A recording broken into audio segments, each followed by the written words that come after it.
Homelander versus Butcher isn't even close. Butcher has already won, and I know how that sounds. I know what you're thinking. The guy who spent 3 seasons getting bodied by every soup he's ever been in the same room as, the guy who needed temporary compound V just to be in the same conversation as Homelander, the guy who is literally dying of a brain tumor right now, that guy has already won? Yeah, that guy. Because here's the thing, everyone keeps getting wrong about this rivalry. They keep treating it like a fight, and it was never a fight. From the jump, Butcher knows he can't punch his way through this. You don't go toe-to-toe with the most powerful being on the planet and expect to walk away. That doesn't end in victory. That ends in a funeral. So Butcher didn't plan to beat Homelander, he planned to end him. He wants to completely remove Homelander from existence. Those are very different things. Homelander versus Butcher isn't even close, not because Butcher is smarter, though he might be, not because Butcher is stronger. He isn't. Yeah, this match is uneven because Homelander has been playing checkers since season 1, while Butcher, even at major personal costs, has been slowly setting up a checkmate that Homelander doesn't even know is coming. What if you and I, well, what if we share a different destiny? Only one of us left standing. Let's get into it. First, let's be honest about the difference in physical ability. If Homelander and Butcher actually threw down right now, no prep, no tricks, it's over in about 4 seconds, maybe less. Homelander has flight, laser vision that can cut through tank armor, super strength that lets him rip a person in half without breaking a sweat, near total invulnerability, and hearing so sensitive he can pick up a heartbeat from across a building. He is, by every metric, a god strolling around in a cape. Butcher, as of season 4, his temporary compound 5 powers from season 3, including those laser eyes that made the matchup feel almost interesting for about 5 minutes, are completely gone. What he has left is military training, a body that's absorbed more punishment than any normal human should be able to survive, a tactical mind that never stops working, and a brain tumor that is somehow becoming his greatest weapon. So physically, obviously it's not close. Like, Homelander wins and it isn't fun to watch, but that framing is exactly what Homelander wants Butcher to use. It's the framing that keeps him feeling safe. And the moment he accepts that frame, the moment he decides this is a contest of raw power, he's already lost. Butcher never accepted that framing. He has used every available opportunity, finding the edges of Homelander's power, probing for weaknesses, getting people killed in the process, including people he cared about, which is its own tragedy we'll get to, and in that time, Butcher has learned fundamental things about Homelander, some that Homelander doesn't understand about himself. The answer to all our prayers is nothing much, just a virus that kills soups. Now, it ain't juiced enough to kill Homelander. And the most dangerous thing is someone with nothing left to lose, especially one who has had years to study their enemy. That's Butcher. Saul, you might expect Homelander to win because of how untouchable he seems, so let's dissect that. The man is genuinely in a class by himself. There is no soup on the planet at his level. Like, Homelander executed Black Noir with a single punch through the stomach. That wasn't a fight, it was extermination. His power ceiling is so high that the show has had to get very creative just to make him feel threatened at all. You were my hero growing up. I watched all your movies hundreds of times.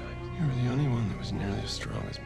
The fact that he almost never does feel threatened is kind of the whole point. But here's where it gets interesting. Homelander's greatest weakness is clearly physical. It's the thing that makes him need all that physical strength in the first place. The terrified, abandoned child who grew up in a vat lab with no mother, no father, and no one who ever looked at him as anything other than an asset or a weapon, that child never went away. Everything Homelander does now is an attempt to cover up that wound. The craving for approval, the obsession with being loved and feared simultaneously, the way his entire demeanor shifts the moment he feels disrespected or outmaneuvered is explosive. His response to feeling less than is never to adapt. It's to destroy, and that's a weakness, and in season 4, that's actively working against him. Take what happened with Tech Knight in season 4, episode 6. Homelander looks this guy in the face and basically tells him, there's no team up. We're not equals. You're pathetic. You can't even fly, for God's sake. There's no team up. We're not equals. You're pathetic. You can't even fly, for God's sake. Now, Tech Knight is someone who could theoretically be a powerful political ally. He has resources, he has influence, he has a following, and Homelander just torched the relationship on the spot because he can't stand the idea of treating anyone even remotely as his equal. But that level of arrogance and inflexibility is a real liability. It's that very energy that's going to fracture his entire coalition from the inside out, which we'll get to when we talk about his collapsing empire. But the broader point is this. Homelander at full power, emotionally stable, and strategically sound is essentially unbeatable. The problem is that that version of Homelander doesn't actually exist. The real Homelander is always one perceived insult away from burning down something he needs, and Butcher has spent years learning exactly which buttons to press. Next, think of Butcher as a human weapon. The soup-related stuff came up. William Butcher was already one of the most dangerous people in the world. Royal Marines, then SAS, then Black Ops, a resume that the show only gives us glimpses of. Are you? My name is Mallory. I'm the person who can get you payback. But which clearly includes the kind of work that doesn't make it into official records. The man has been in more life or death situations than most soldiers see in a career, and the reason he's still alive is not luck. And it's because he is pathologically good at strategizing. More than the training though, it's the psychology. Butcher operates with zero self-preservation instinct when he's locked onto a target, not out of stubbornness. That's a genuine tactical advantage because you cannot intimidate someone who genuinely does not care if he dies. We just skip to the part where you laser my brains out. Where's the sport in that? Homelander's whole playbook doesn't work as well on a man who already made peace with his own death, and Butcher made that peace a long time ago. His obsession with eliminating Homelander started with Becca, his wife, who was assaulted by Homelander, became pregnant, and spent years hidden by Vought, while Butcher was left to grieve and rage with no idea what had actually happened to her. By the time the show begins, this hatred has been marinating for years. It's not a hot anger anymore, it's a cold focus, systematic and strategic, the kind of hatred that doesn't make mistakes because it doesn't have feelings left to cloud its judgment. Then season 3 happened and it complicated everything. Butcher took temporary Compound 5 to level the playing field, got laser eyes, felt what it was like to be powerful, and it nearly destroyed him, like not because the power was too much, but because of what it cost him. The V caused a brain tumor. Every dose shortened his life. By the time season 4 rolls around, Butcher is a man with a countdown clock over his head, and he knows it. How long ago? Months, 12, 18 on the outside. You can kind of off then. So what does he do? He takes more V on a not out of desperation, not because he'd run out of options, he did it because of Kessler, but something happened, something the show has been building towards since that first injection, and something that changes this entire matchup. This is where things get genuinely insane, so stay with me. When Butcher first took Compound 5, the 5 bonded with his tumor instead of his healthy tissue. That's the key distinction. His body was too compromised for a normal V reaction. So instead of giving Butcher superpowers, it gave the tumor superpowers. Like specifically, it gave the tumor sentience, a consciousness and will of its own named Kessler. That's a real obstacle, but Butcher is slowly learning to use it. You got a big old fat V'd up brain tumor, which is why you are seeing me in the first place. I am inside of you. I am you. The show seeds this in ways that are easy to miss on first watch. Ezekiel has Butcher in a chokehold. Butcher is blacking out, seconds from dead, and then something else takes over. He wakes up to find Ezekiel torn apart, blood coating the walls of the trailer. It was Kessler. The tumor had split off a fully autonomous alter, a second personality running on Butcher's rage and survival instinct, and that personality killed Asupi while Butcher was dormant in his own body. Butcher has no memory of it, but he understands the implication immediately. There is something inside him that is powerful enough to kill Soups, and he is not always in control of it. By the season 4 finale, Butcher has full conscious control. The tentacles physically protrude from a cavity in his chest, and he used them to tear Newman apart. Let that sit for a second. William Butcher, the human, the powerless one, dismantling a Soup with his own body because the thing growing in his skull decided it wanted to live. Now think about what this means tactically. Homelander has spent his entire life learning to read threats. He knows what a gun looks like. He knows what a Soup looks like. He knows what Compound Phi does to a body because he was essentially built from it. Superheroes are not born, but made, in fact created by a chemical serum compound. But a sentient biological weapon living inside a dying man's brain, a weapon that even Butcher himself barely understands, that's a novel threat. There's no defense or counter in Homelander's arsenal designed for that. Is it gonna kill Butcher eventually? Almost certainly. The tumor is not a cure or a gift. It is Butcher's death made sentient, and every time he uses it, he's probably accelerating his own death. But remember, Butcher doesn't care if he dies. He just needs to last long enough to take Homelander down for good. In a lot of ways, Homelander and Butcher are similar, not exactly the same, but built from the same raw material, shaped by the same core wound, driven by the same emptiness. The show has been screaming this from the beginning, but season 3 made it impossible to ignore when it gave Butcher the exact same laser eye ability as Homelander. That wasn't a coincidence. That was the writers holding up a mirror. Both of them grew up without real fathers. Homelander's childhood was a Vought laboratory where scientists treated him like a science experiment. The goal was always to make him stronger, more obedient, more useful. Every expression of genuine emotion was either punished or ignored. The result was a person who learned that love is conditional, that weakness is shameful, the only thing that matters is power. I don't make mistakes. I'm not just like the rest of you. I'm stronger, I'm smarter, I'm better. I am better. Butcher's version wasn't as systemized, but it was no less damaging. His father was violent and unpredictable, the kind of man who hit his kids and then rewarded them for hitting back. When a young Butcher attacked his school headmaster with a stapler after the man told him he'd end up just like his father, his dad didn't punish him. He gave him alcohol. Violence was love. Violence was the only currency that mattered in that relationship. Both men internalized their lessons completely. Both became leaders who used the people around them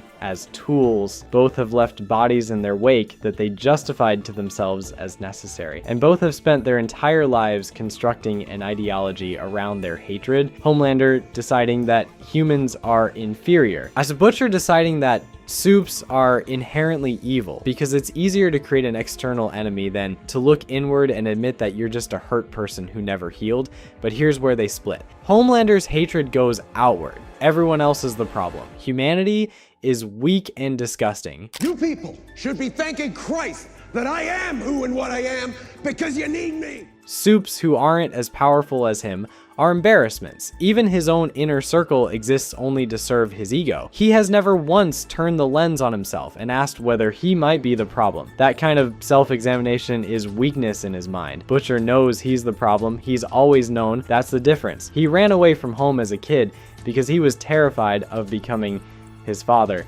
He abandoned his brother Lenny, who later took his own life, and Butcher has carried that ever since. He's watched himself do the same things to the people around him that were done to him, and unlike Homelander, he can't pretend he doesn't see it. That awareness doesn't stop him, but it haunts him, and that haunting is what separates a monster from a man. Becca's death matters enormously. She was accidentally killed by Ryan in the season 2 finale. Stormfront had Becca pinned against a tree by the throat.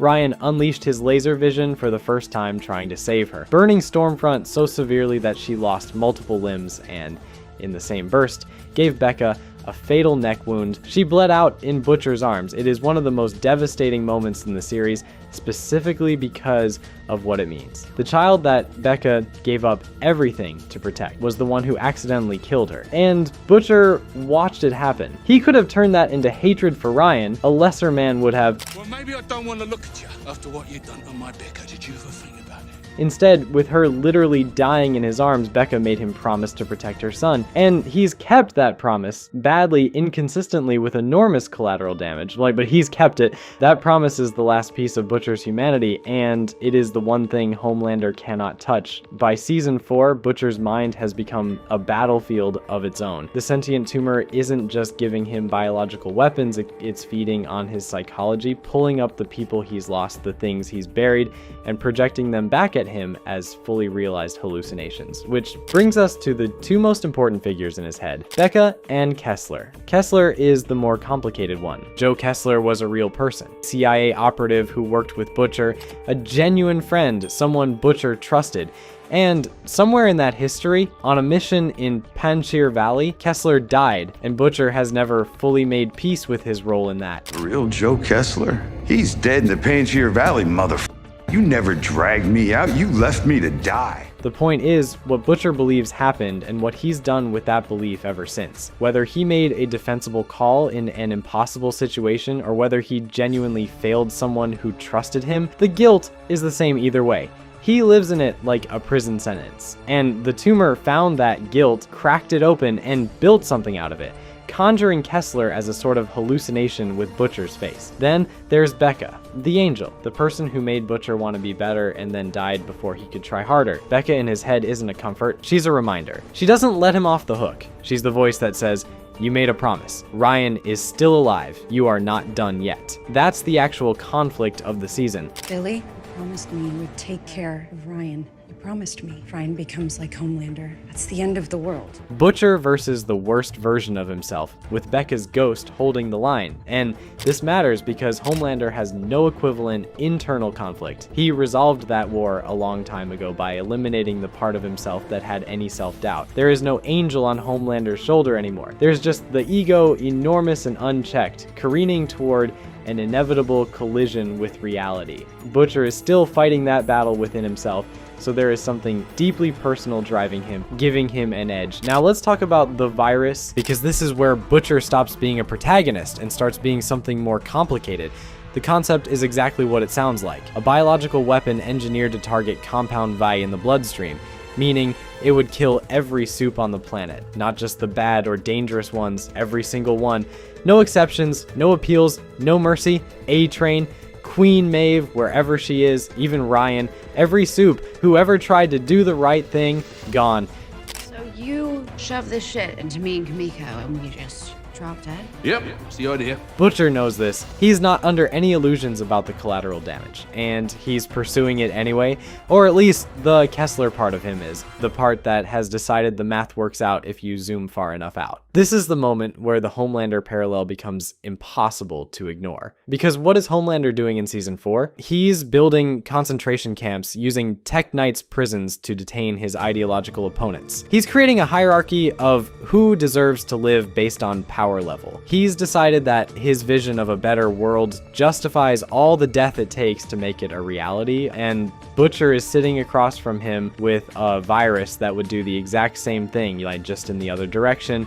Different ideology, same justification, same overconfident certainty that it's the right call. The underlying question? At what point does fighting monsters make you one? Basically, if Butcher deploys that virus, does he win? Or does he just become the thing he spent his whole life hating? There's a reason Becca's hallucination is screaming at him to stop.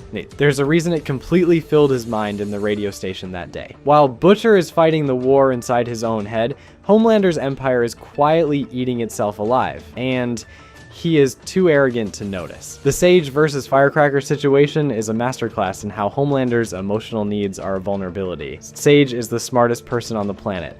Literally, canonically, by her own assessment, and by the show's framing. Sister Sage. What's the power? She's the world's smartest person. She's not smart enough to know when to shut her mouth. She's the one keeping Homelander's political ambitions from completely unraveling. She's the architect behind everything that's given his movement any legitimacy, and Firecracker beat her. How Firecracker came out on top has nothing to do with politics or strategy. Due to a self-performed lobotomy, Sage becomes cognitively useless when Homelander needs her most, leaving him humiliated in a room full of people he was supposed to be superior to. That's when Firecracker gives him the emotional validation that Sage, for all her intelligence, never prioritized. And just like that, Homelander's most valuable asset becomes his least trusted advisor, his most dangerous weapon.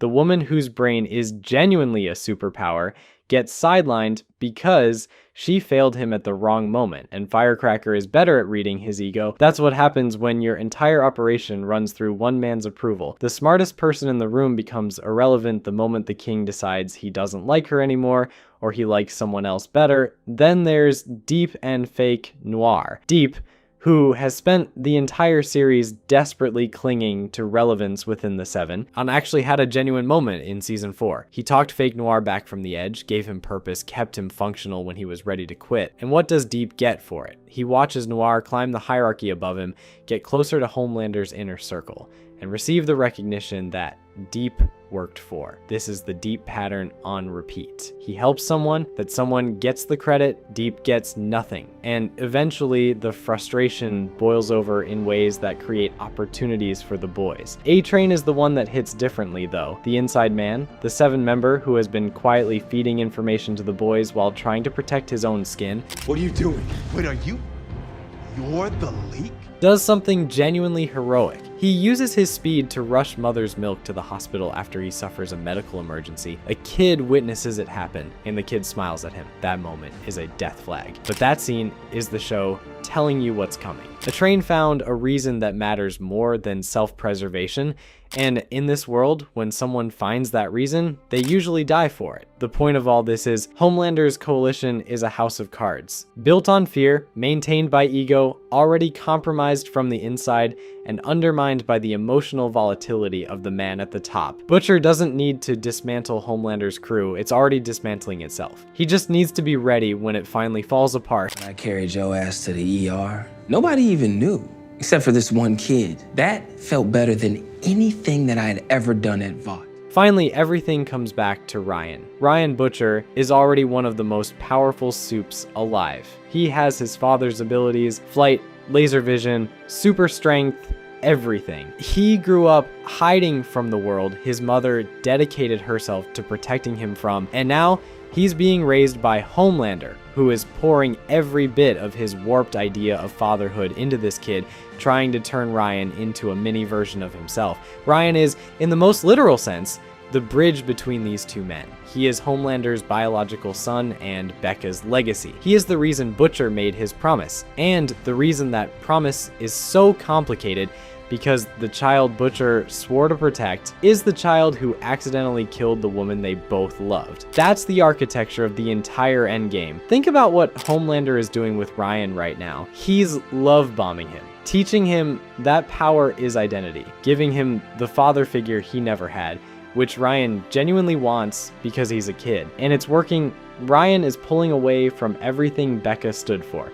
moving toward Homelander's world, starting to absorb his values. Butcher is losing him.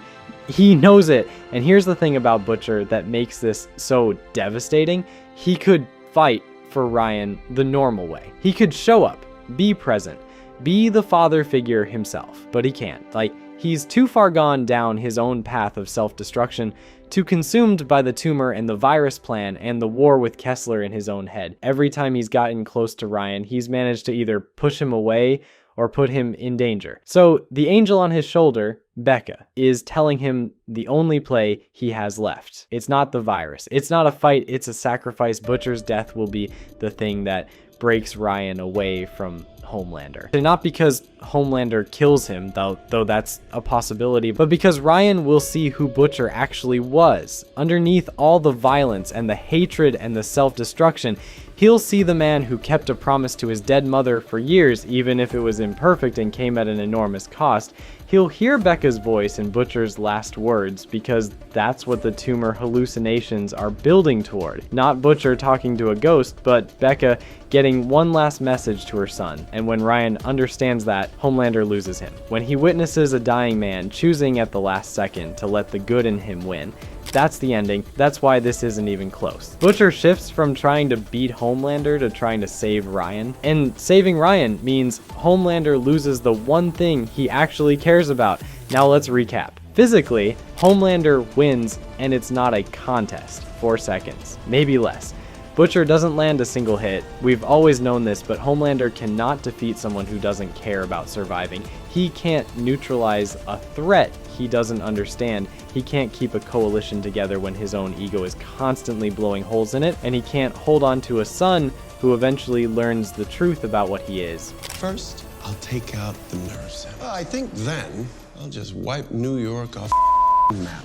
Butcher isn't fighting Homelander's fight. He's fighting his own, the one inside his head between the man he could have been and the monster he almost became. And the outcome of that fight is what determines everything. If Kessler wins out and Butcher deploys the virus, he becomes Homelander with better branding. Like, different ideology, same atrocity, same ultimate failure. If Becca wins, if Butcher chooses Ryan over the war, then Homelander loses without a single punch being thrown, because you can't kill an idea. You can't laser vision your way through a father's sacrifice, and you can't compete with a dead woman's love for her son. That's why it was never close. Because Homelander has been playing for power, and Butcher figured out a long time ago that power isn't the winning piece in this game. the winning piece is Ryan. And with Becca's guidance, Butcher is most likely to secure him. Like the video if this changed how you see the matchup. Subscribe if you want to be here when we break down how Season 5 actually ends.